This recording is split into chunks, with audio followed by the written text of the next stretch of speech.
Жынның басшысы Самандун Сүлейменге 1000 жүйрік тұлпар ұстап беріпті. Сүлеймен оның қызметіне риза болып, "Не сұрайсың?" дейді. Самандун: "Өзен көлді ежелден мекен етуші едік. Оны бізден тартып алып, оны адам ұрпағына бердің. Бізге мекенімізді қайтар" деп сұрайды. Сүлеймен: "Дегенің болсын, бірақ түнде пайдаланасың. Күндіз адам баласының игілігінде" дейді. Содан жын-жыпыр түнде өзен көлді аралап сайран құрады екен.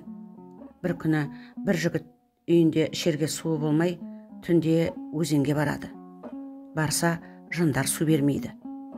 Жігіт Сүлейменнің сарайына барып, болған жайды айтып береді. Сүлеймен жігітке бір дұға жазып береді де Самандунға сәлем айтады. "Суға барғанда мынаны оқы, Самандунның есіне сал" дейді. Жігіт суға барып дұғаны оқиды. Дұғасы мынадай екен: "Су иесі Сүлеймен, су алуға рұқсат ет." Оны естігенде Самандун барлық жынға: "Бұл жердің шын егесі Сүлеймен патша, су беріңдер" дейді. Содан бастап адамдар түнде су алғысы келсе, су иесі Сүлеймен, су алуға рұқсат ет деп сұрайды екен. Қазақ халқы өзендерде, қамысты сай-салаларда, иірімді тұмаларда сұлу арулар, су перілері өмір сүреді деп сенеді. Оларды күлдіргіш деп те атайды. Күлдіргіштер су түбінде жасырынады.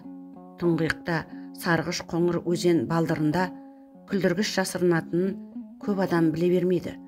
Перілер жалаңаш келіп, шомылып жүрген адамдарды қызықтырып арбайды. Олар жақындай бергенде ұзын қолдарымен су түбіне, балдырлы түнекке тартып әкетеді. Сондықтан түнде жалғыз суға түсуге болмайды. Ел арасында жалғыз шомылып, түсініксіз жағдайда суға ағып өлетін кісілердің ажалын осы күлдіргіштермен байланыстырады. Қазақ арасында түнде суға барма, суға түспе деген ырым осыдан қалған екен.